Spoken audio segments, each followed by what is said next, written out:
오늘 말씀의 제목 한번 따라하십시다. 그동안의 믿음은 이때를 위한 것입니다. 아멘. 믿음 되길 바랍니다. 30여 년 넘는 목회를 뒤돌아 보니까 제 목회에서 주안점을 두었던 몇 가지가 있는데 그 중에 하나 뺄 수 없는 것이 성서대학입니다. 저번 교회에서도 제가 25년 정도 목회하고 그리고 떠날 때 한 200여 명 주일날 예배에 이렇게 참여한 그런 상태에서 떠났는데 분석을 해보니까 그 200여 명 중에 한 70%가 성서대학을 다 이렇게 거친 분들이었습니다. 사실 성서대학을 하는 것은 힘들고 어렵지만 그때 보니까 그렇게 훈련된 분들이 또 큰 교회의 어떤 일들을 감당하고 또 쭉 몇 년 공부하고 또 믿음 생활하다가 믿음이 축적된 걸 가지고 또 한 일을 이루고 그래서 여러 이렇게 과정들과 교회 역사를 이렇게 보니까 말씀을 연구하고 준비하고 믿음을 축적하고 또 일을 해가고 이런 것들이 계속 연결된다는 것을 보면서 어렵더라도 성서대학은 꼭 해야 되겠구나 그렇게 생각을 했습니다.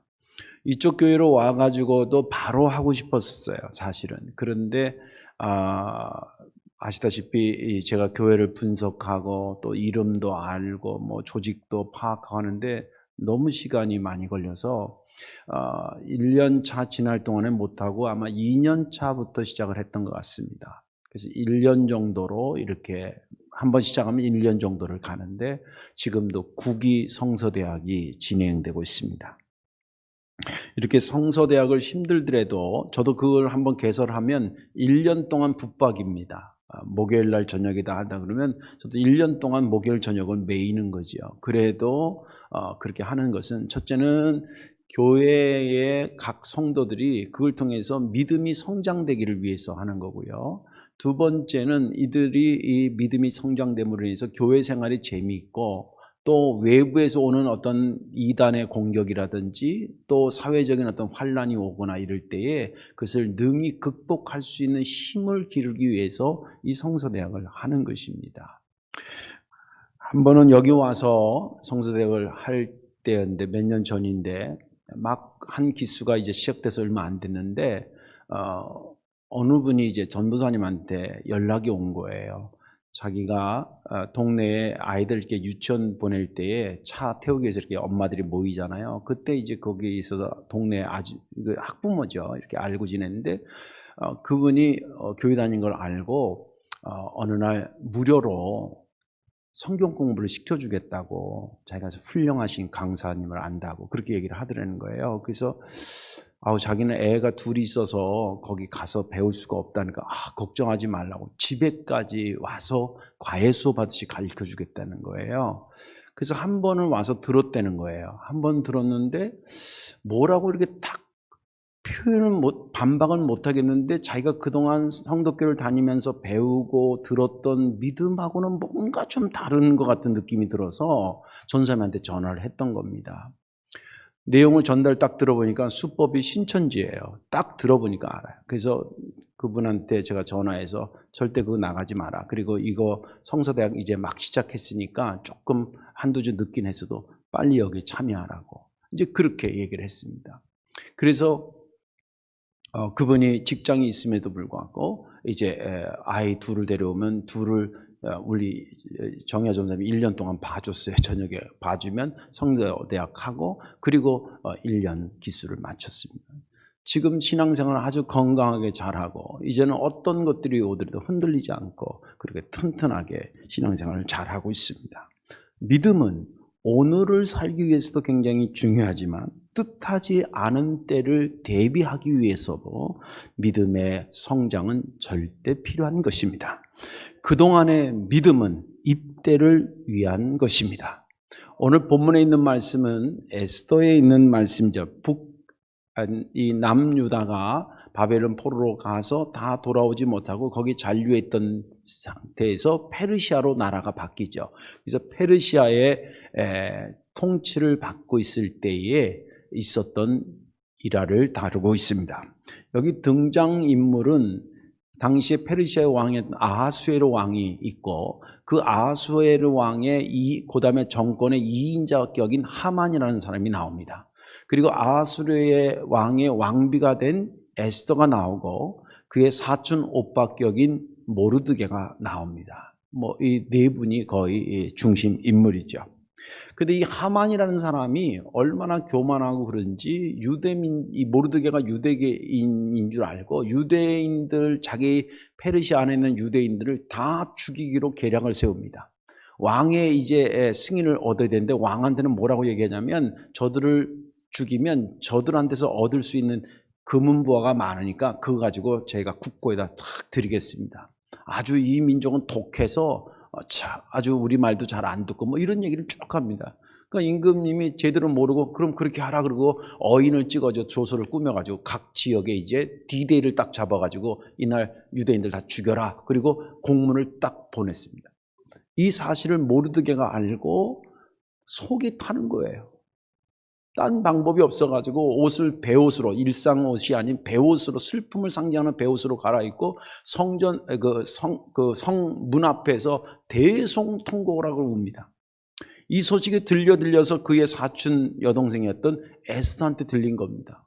아니 모르드게가 그럴 뿐이 아닌데 왜 이렇게 하는 거지? 그리고 옷을 일상 좋은 옷을 보내서 신하한테 보내서 이거 입으시라고 그 베옷 벗으라고 그러라고 이렇게 보냈습니다. 그랬더니 이 옷을 안 벗고 계속 하면서 그러니까 대체 왜 그러시냐고 그렇게 한 겁니다.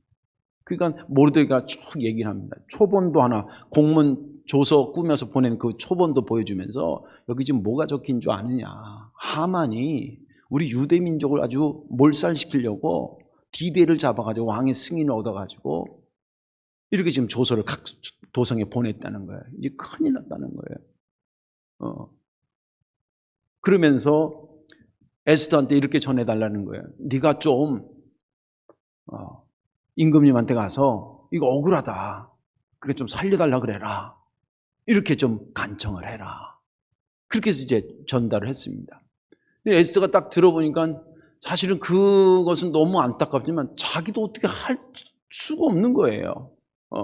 그러면서 말하기를 모르드게한테 다시 전달해라고 뭐라 그러냐면 우리나라 이 법이 페르시아의 법이 임금님 앞에 임금님 오라는 기별을 안 했는데 자기가 먼저 임금님 앞에 나타났다 그러면 임금님이 조금 기분이 딱 상해서 저 왜 부르지도 않는데 온 거야? 그러면 그 말이 떨어지는 순간 그는 사형이라는 거예요.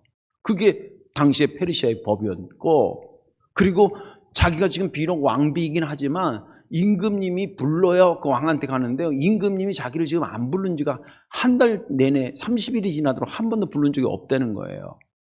그러니 내가 이거 어떻게 하면 되겠냐고. 그러면서 자기 사정을 또 모르드게한테 전달을 했습니다. 근데 모르드게가 들어서 사정은 또 이해가 되지만 지금 그 사정 봐주고 할 새가 없는 거예요. 우리 민족이 다 몰살당하게 생겼으니까. 그래서 에스더한테 또 다시 전가를 보내고 뭐라 하냐면 에스더야 너는 지금 왕궁에 있어가지고 혹시 너는 우리 민족이 다 몰살되더라도 살아날지 몰라. 그렇지만 네가 우리를 도와주지 않으면 하나님이 어떤 방법을 통해서라도 우리를 도와주실 거야.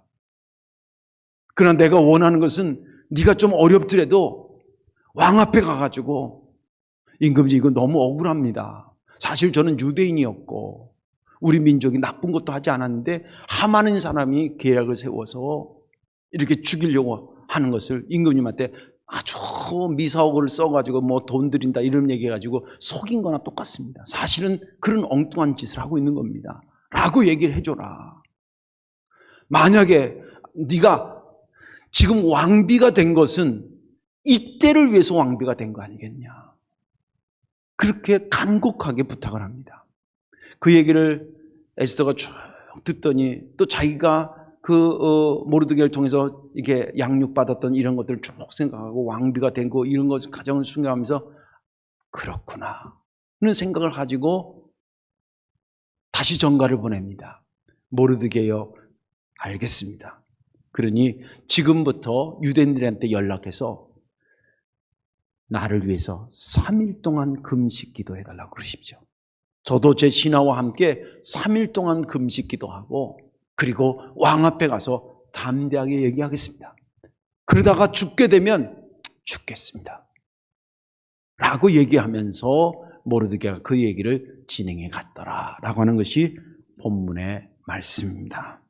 저는 지난 주간에 이 본문을 보면서 특별히 14절이 은혜가 됐습니다. 14절 후반부에 보면 내가 왕후의 자리를 얻은 것이 이때를 위함이 아닌지 누가 알겠느냐 하니, 저는 이것이 어떻게 해석이 됐냐면 왕과 되기까지 에스더가 신앙생활 잘하고 모르드게 밑에서 믿음을 잘 키워나갔는데 그 믿음 잘 키워나간 것에 축복으로 왕후의 자리를 줬는데 그 믿음을 쏟아부어야 될 때가 됐는데도 불구하고 믿음을 쏟아붓지 않고 슬쩍 감춘다 그러면 어떻게 하겠느냐.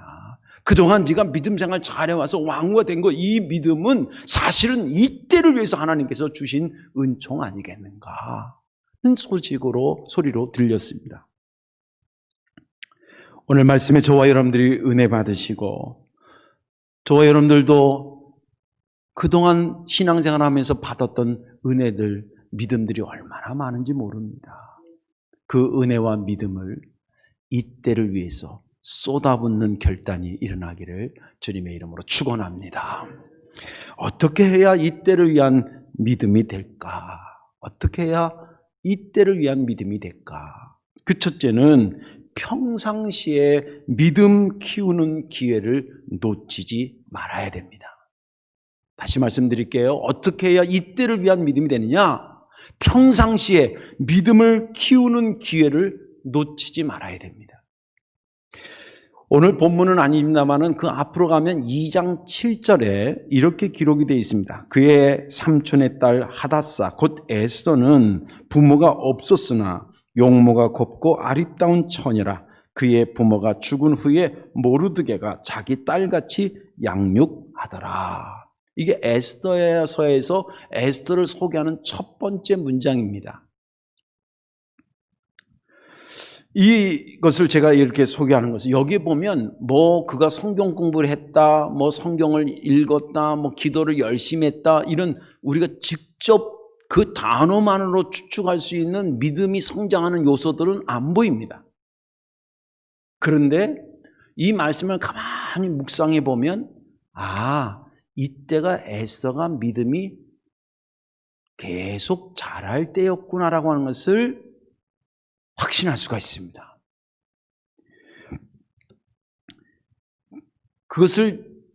그런 결론을 가질 수 있는 힌트를 주는 단어가 크게 두 가지가 있는데, 하나는 모르드게라고 하는 사람에 대한 소개고, 두 번째는 부모가 없는 고아와 같다. 그랬던 고아였던 부모가 없는 에스더의 상황, 두 가지가 그것을 해석하는 포인트라고 볼 수가 있습니다. 모르드게는 사실상 에스더서 전체를 보면요, 하나님 다음으로 중요한 사람으로 나옵니다. 하나님에 대한 믿음을 봐도 그 믿음이 너무나 좋고요, 나라와 민족을 사랑하는 그 사랑을 봐도 손색이 없고요, 그리고 자기의 친척 이 에스더를 돌보는 걸 보면 그 가족 애가, 그 애정이 정말 남다르고요, 그 다음에 위기 때 지혜와 그리고 기도로 헤쳐나가는 걸 보더라도 정말 대단한 사람입니다. 저는 개인적으로 이건 에스더서라고 이름을 붙이기보다는 모르드게서 그랬으면 더 은혜가 되지 않을까 생각할 정도로 모르드게가 굉장히 중요한 사람입니다. 이런 사람이 부모가 없는 사촌 여동생을 자기의 딸처럼 이렇게 키웠다라고 그럴 때 여러분들 한번 생각해 보세요. 의식주만 해결해 주는 것으로 끝났겠어요? 아니면 의식주와 함께 그에게 있어야 될 믿음도 함께 키웠겠네요. 두 가지를 한번 비교해 보세요. 저는 아무리 생각해도 모르드게가 의식주 정도만 해결해 주는 그런 사촌 오빠이지는 않았을 것 같아요. 의식주는 기본적으로 하는 거고, 그리고 하나님에 대한 믿음, 또 유대 민족이라고 하는 그런 민족의 자부심, 이런 것도 같이 가르쳐 주지 않았을까, 그렇게 생각하는 것입니다. 또 부모가 없다는 상황도 에스더가 믿음이 성장할 수 있는 동력이었다라고 하는 것을 추측하게 됩니다. 사실은 부모가 어머니가 안 계신다든지 그래도 힘들고 어렵고 아버지가 한 분이 안 계신다 그래도 그렇게 힘든데 어릴 때 부모가 무슨 사연인지 모르게 두 분 다 돌아가셨어요. 여러분 이건 겪어보지 않은 사람이면 이게 얼마나 큰 힘든 것인지 모를 것입니다. 에스더한테는 정말 큰 시련 중에 시련이 뭐냐면 부모가 없다는 것입니다. 저는 고등학교 때 그 봉사할 때 한 2, 3년 고아원에 가서 토요일마다 애들에게 기타 치고 레크레이션하고 노래 가르쳐주고 이런 걸 해봐가지고 그때 고아에 대한 심정을 좀 알았어요. 이게 보통 힘든 게 아니에요. 근데 사람이 이렇게 극단적인 힘든 게 오게 되면 크게 극단적인 현상으로 나타날 수 있어요. 확률이 높아요. 어떤 극단적이냐면 하나님께로 완전히 매달리든지 아니면 세상으로 완전 타락으로 빠지든지 이럴 반드시가 아니라 이럴 확률이 높다 이 말이에요. 다른 사람보다. 근데 에스더는 너무 감사하게 하나님께 모르드게를 통해서 하나님께 대한 것이 쭉 거기에 몰입하고 하나님 중심적으로 살려고 애쓴 것이 그의 삶의 모습이었던 거죠. 그래서 믿음이 아주 반듯한 사람으로 성장하게 됐던 것이죠. 그래서 종합해서 보면 이 에스더는 왕비가 되기 전에 믿음의 사람 모르드게를 통해서 그가 믿음을 계속 키워서 왕비가 된 거지 왕비가 된 다음에 믿음이 좋아진 사람이 아니었습니다. 평상시에 열심히 하나님의 중심으로 살아가지고 그래서 믿음을 키워나가고 그랬다가 결정적일 때 그의 믿음을 쏟아놓은 사람이 바로 에스더였습니다. 우리들의 삶에는 믿음을 키워주는 모르드게 같은 사람들이 없을까? 아닙니다. 과거에 있었고요. 지금도 있고요. 앞으로도 있을 줄로 믿습니다. 누굴까요? 내 신앙을 키우는 모르드게가 누굴까요? 성덕교회가 여러분들의 모르드게인 줄로 믿으시기 바랍니다. 주일날 가끔 제가 이제 요새 영상 예배를 드리면 가끔 통화하면 아유 목사님 예배는 영상으로 드리긴 드려도 왠지 허전하고 왠지 그래요. 그럼 주일날 여러분들 그런 경험을 해보셨을 거예요. 주일날 교회 오면 왠지 마음이 든든하고 말이죠. 어머니의 품에 안긴 것 같고 말이죠. 그런 기분이 그냥 드는 게 아니에요. 교회는 교회대로 어머니 역할을 감당하고 여러분들은 여러분들대로 그것을 받아들이게 만났을 때의 어머니처럼 든든한 가슴처럼 느껴지는 거예요.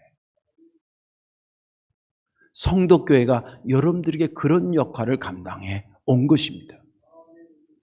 여러분들 오래 다니신 분들, 여기 심지어는 학생부 때부터 다니던 그런 분들 한번 생각해 보세요.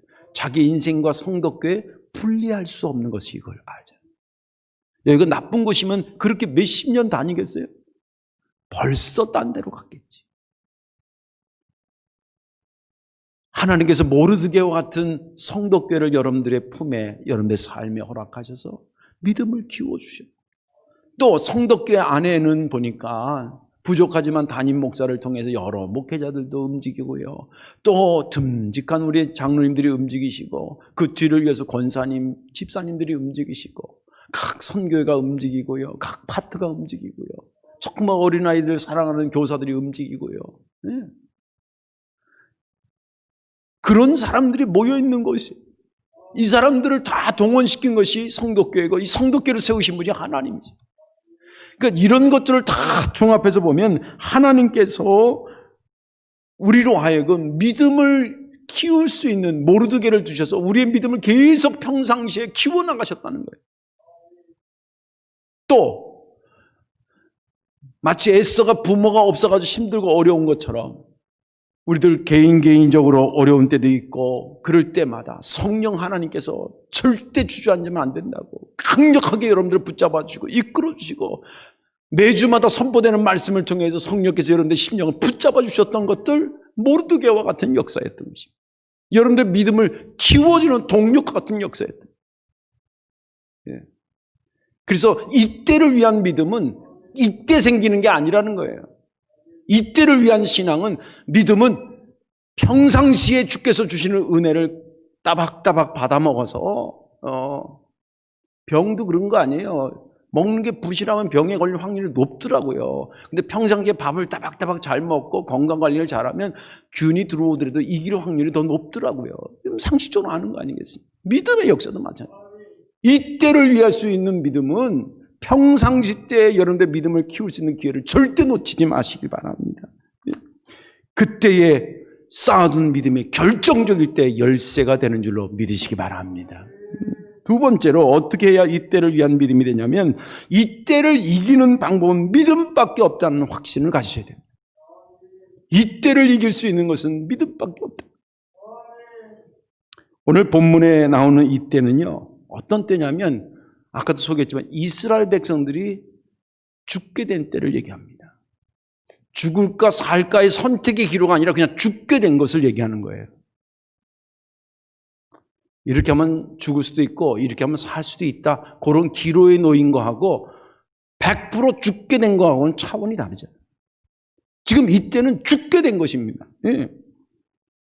아주 위급한 때인 거죠. 그런데 더 답답한 것은 이렇게 죽게 된 위급한 때에 살 방법이 없다는 거예요. 절대 절망의 시기. 오늘 본문을 보면 죽이라고 조서를 내린 아하수에로 왕이나 계략을 꾸민 하만이 1%도 이스라엘 백성들을 살려줄 마음이 다시 생긴 것이 없어요. 이미 또 조서는 다 이미 내려가 있어요. 그리고 그것을 아니라고 항변해야 될 이스라엘 백성들의 지휘자, 사회적 지위가 아주 바닥을 치고 있어요. 나라가 없기 때문에. 그리고 왕비 역시도 왕이 자기를 부르지 못한 지가 벌써 한 달이나 됐다고. 그렇다고 왕한테 함부로 갔다가는 한 방에 죽을 수도 있다라고 하는 그런 딜레마가 있어요. 이러지도 못하고 저러지도 못한 상태. 여기서 살 방법이 뭐라고 생각합니까? 하나님의 역사밖에 없는 거예요. 하나님의 역사밖에 없는 거예요. 하나님이 역사해야 산다라고 하는 거예요. 그런데 그 하나님이 역사에 산다라고 하는 것을 우리의 상황으로 끌어오는 게 뭡니까? 그게 믿음입니다. 이때 그래서 믿음은 하나님이 역사해야 산다. 하나님은 그런 능력이 있는 분이다. 그 하나님께 우리가 간구하자. 그 영광을 위해서 그러다가 죽게 되면 그때서 죽기 살기를 우리가 하자. 죽으면 죽으리라는 마음으로 가자. 이게 당시에 필요한 믿음이었습니다. 이렇게 하는 것이 믿음이고 이렇게 하는 사람을 믿음의 사람이라고 말하는 것입니다. 오늘 본문에 보니까 이런 믿음의 사람이 크게 세 부류가 나오는데 모르드게가 나오고 그의 사촌 여동생인 에스더가 나오고 그리고 함께 베옷을 입고 울부짖었던 이스라엘 백성들이 나옵니다. 에스더가 모르드게한테 얘기를 딱 듣고 그가 판단한 게 있습니다. 그가 판단한 게 뭐냐? 이 문제는 하나님밖에 안 돼. 자기도 왕비라고 하는 다른 사람에 비해서는 상당히 높은 지위에 있지만 그 지위로는 이것을 수습할 재간이 없다는 것을 알게 됩니다. 그러면서 그가 모르드게한테 얘기하기를 알았습니다. 이거는 하나님만이 역사해야 되고 그 하나님만이 역사한다는 것을 우리가 믿음으로 받아들이는 수밖에 없습니다. 이 때를 이길 수 있는 것은 믿음밖에 없네요. 그러니 알겠습니다. 제가 믿음으로 나가겠습니다. 나를 위해서 3일 금식을 해주시고 저도 3일 금식하고 그리고 나가서 죽게 되면 죽겠습니다. 이게 믿음의 언어지 지식의 언어가 아닙니다. 권력의 언어가 아닌 것입니다. 우리도 어떤 상황이 되면 내가 풀어보려고 이리 뛰고 저리 뛰고 하셔야 됩니다. 날밤을 서서라도 할 수 있으면 하셔야 됩니다. 그런데 어느 시점이 딱 됐는데 이건 더 이상 내 능력 밖의 일이라고 생각이 들면 엎드리십시오. 하나님이 하실 거라는 믿음입니다. 에스더라고 멍청한 여인도 아니고 왕비라는 게 여러분들 왕비라는 게 이게 보통 권력은 아니잖아요. 그럼에도 불구하고 이 문제만은 권력으로 되는 게 아니라고 생각했던 겁니다. 믿음만이 이 때를 이길 수 있다고 생각했던 겁니다. 그래서 엎드려서 3일 기도하기 시작했어요. 그리고 나서 죽으면 죽으리라는 믿음을 가지고 나아갔던 것입니다. 우리에게 이때는 어느 때입니까? 물론 개인마다 이때가 다르겠지만 공동체적으로 볼 때는 저는 요즘이 이때라고 봅니다. 이 코로나 시대 때 내가 취할 신앙의 모습은 어떠해야 될까? 코로나 시대 때 보세요. 아직 백신도 안 만들어졌습니다. 어저께인가 발표했잖아요. 우리나라는 그래도 우리나라에서도 뭐 백신이 하나 나올 건 줄 알았더니 안 된다고 어제서 발표를 하더라고요. 치료약도 없죠. 언제 끝날지도 모르죠. 예배는 온라인으로 드리고 있죠. 이때를 이길 수 있는 것이 뭐라고 생각합니까?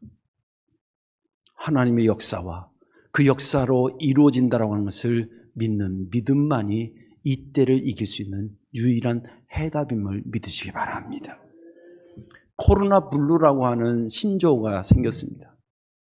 이 코로나 블루라고 하는 것은 아시겠지만 코로나로 인해서 폐에 염증이 생기거나 뭐 호흡기 이상이 생기거나 뭐 몸에 열이 나거나 이런 육체적인 의학적인 것만 생기는 게 아니라 코로나 때문에 우울해지고 마음이 심란해지고 이런 현상을 이름하여 코로나 블루라고 하고 실제 그런 것을 호소하는 사람들이 곳곳에 나옵니다.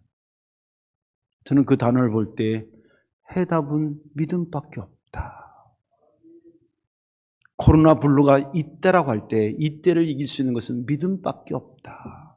하나님이 역사하시고 그것이 참 해답이라고 하는 것을 믿는 믿음만이 이때를 이길 수 있는 유일한 것이라고 하는 것을 깨닫고 또 깨달았습니다.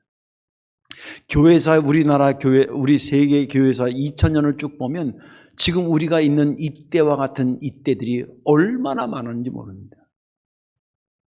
어떻게 보면 그 때보다 지금은 훨씬 약한 이때일 수도 있습니다. 이런 때 저런 때 상황은 다 달랐지만 오늘까지 이겨온 것은 하나님의 역사와 그 역사를 믿는 믿음이 이겨온 것입니다. 이것은 2000년 동에서 임상실험을 거치고 다 결과로 확인된 데이터이기도 합니다. 믿음 되시길 바랍니다. 그때에 저와 여러분들이 이때를 이기는 능력이 우리 삶에 임하게 될 줄로 믿습니다. 말씀을 정리합니다.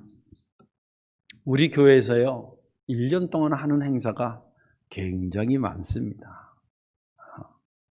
시간별로 분류하면 송구영신 예배를 통해서 1년을 시작하지요. 그리고 나서 제가 기도원에 가고 또 거기에 목자들이 와서 하루 세미나를 하고 또 한두 주 지난 다음에 교회에서 목표 정해 주신 대로 임원 교육을 하고 10개 부서가 움직이기 시작합니다. 2월 말이나 3월 초 정도 되면 우리 교회 설립 부흥회를 합니다. 그리고 4월 정도가 되면 부활주일, 또 7월에 맥주감사주일, 가을에 추수감사주일, 성탄절을 맞이해서 각 부서가 찬양제도 하고 발표회도 하고 그런 일들을 많이 하면서 한두 주씩 준비하고 막 이럽니다. 거기에 맞물려서 특별 기도회도 계속 진행되게 되죠. 여름이 되면 아이들의 여름 성경학교와 청소년부와 청년들의 수련회는 벌써 몇십 년 동안 해오는 전통 행사이기도 합니다. 거기에 각 선교회 활동, 찬양대, 찬양단, 목장 예배들, 이런 것들까지 하면 1년에 우리 교회에서 하는 행사는 이루 말할 수 없이 많습니다. 제가 묻겠습니다. 왜 우리는 이런 많은 행사들을 하는 걸까요? 여기는 시간도 많이 투자되고 일손도 많이 필요하고 재정적인 지원도 많이 필요한데 왜 우리는 굳이 이런 것들을 많이 하는 것일까요?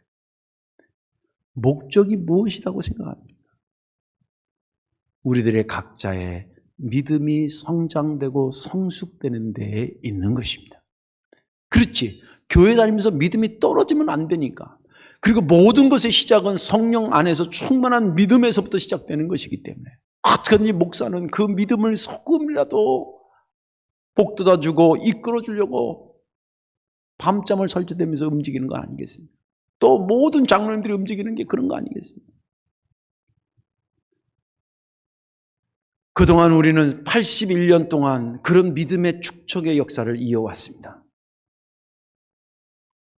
그리고 물론 이때뿐만이 아니라 그 전에 이때들이 몇 번씩 있었습니다. 국가적인 이때도 있었고 교회적인 이때도 있었습니다. 축적됐던 믿음으로 건너오고 건너와서 오늘에 이른 줄로 믿습니다.